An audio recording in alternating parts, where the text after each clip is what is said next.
Hello friends, मित्रों हमारा channel online tuition में तमारू स्वागत है। मित्रों 508 नो इम्पोर्टન્ટ एमसीक्यू पार्ट 2 लईने फरी हाजर थयो छुं। तो मित्रों चालो एनी शरूआत करिए। प्रश्न पहलो छे, उद्देश्यपूर्ण अने सुखद कला गतिविधिओ माटे शुं महत्वपूर्ण छे? तेनो ऑप्शन छे ए समयनो प्रभावी संगठन, बी सख्त नियम, सी निश्चित विषय અને ડી છે નિશ્ચિત સંરચના। ફરી પ્રશ્ન જોઈએ મિત્રો, ઉદ્દેશપૂર્ણ અને સુખદ કળા ગતિવિધિઓ માટે શું મહત્વપૂર્ણ છે? તો એનો સાચો ઉત્તર છે એ સમય અને સમયનું પ્રભાવી સંગઠન। બીજો પ્રશ્ન જોઈએ, જળ તરંગ બનાવવા માટે વિભિન્ન જથ્થાની પાણીથી કેટલી ચીની માટીની બોટલો ભરવામાં આવે છે? સમજો પ્રશ્ન કે જળ તરંગ બનાવવા માટે વિભિન્ન જથ્થાની પાણીથી ભરેલી કેટલી ચીની માટીની બોટલો ભરવામાં આવે છે?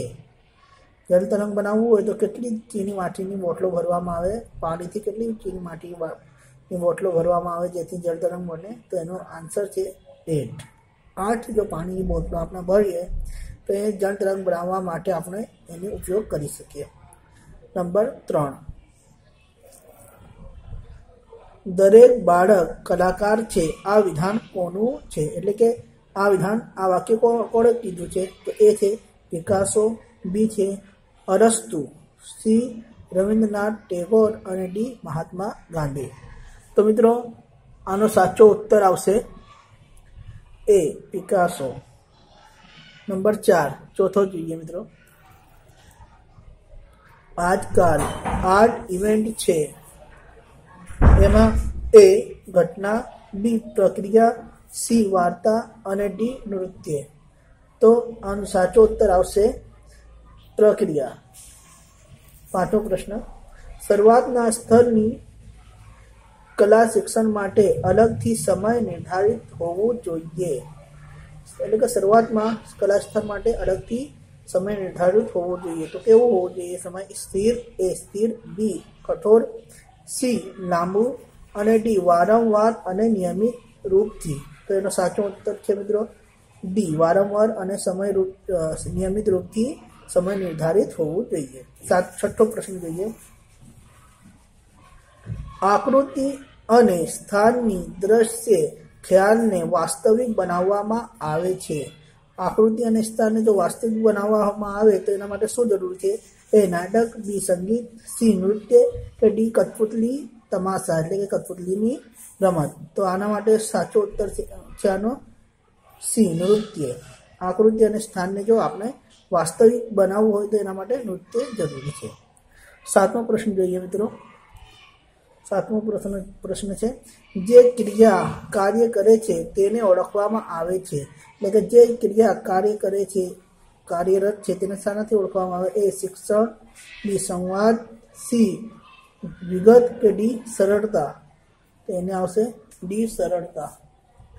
આગળનો પ્રશ્ન જોઈએ, સંદેશો પ્રાપ્ત કરવો અને પ્રસારિત કરવો એ રોકાણના રૂપમાં આપણી સીમા છે આ વિધાન કોનું છે? તેનો ઓપ્શન છે એ રવિન્દ્રનાથ ટેગોર, બી પિકાસો, સી નંદલાલ બોસ અને ડી છે જવાહરલાલ નહેરુ। મિત્રો આનો સાચો ઉત્તર છે સી જવાહરલાલ નહેરુ। આગળનો પ્રશ્ન જોઈએ,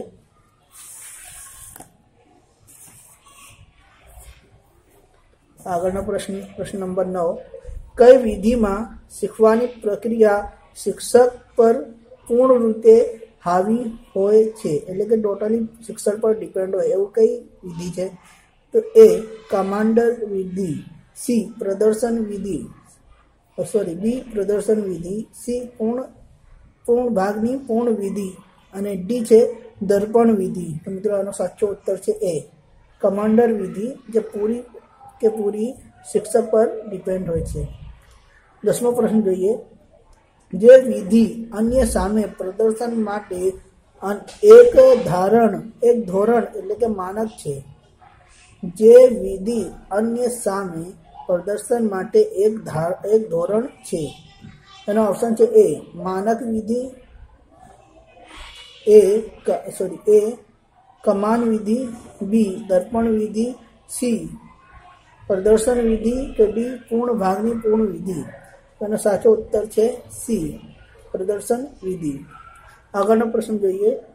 નીચેમાંથી કયું માસ પ્રોગ્રામ નથી? એ શતરંજ રમવું, બી વિદ્યાલય સભા, સી રમત દિવસ કે ડી માર્ચ પાસ્ટ. તો એનો સાચો ઉત્તર છે એ શતરંજ રમવું એ માસ પ્રોગ્રામ નથી. આગળનો પ્રશ્ન. નીચેમાંથી કયું સામૂહિક કાર્યક્રમ છે? A badminton match, B practice match, C computer game કે ડી ખેલ દિવસ. તો એનો સાચો ઉત્તર આવશે ડી. આગળનો પ્રશ્ન જોઈએ. ઓસીડી શબ્દનું પૂરું નામ શું છે? એ અધર કમ્પ્લેટ ઓર્ડર, બી ઓબ્સેસિવ કમ્પલ્સિવ ડિસઓર્ડર અને સી છે અધર કમ્પ્લેટ ડિવિએશન અને ડી ઓબ્સેસિવ કરેક્ટિવ. તો આનો સાચો ઉત્તર આવશે મિત્રો બી. આગળનો પ્રશ્ન જોઈએ. ADHD નું પૂરું નામ શું છે?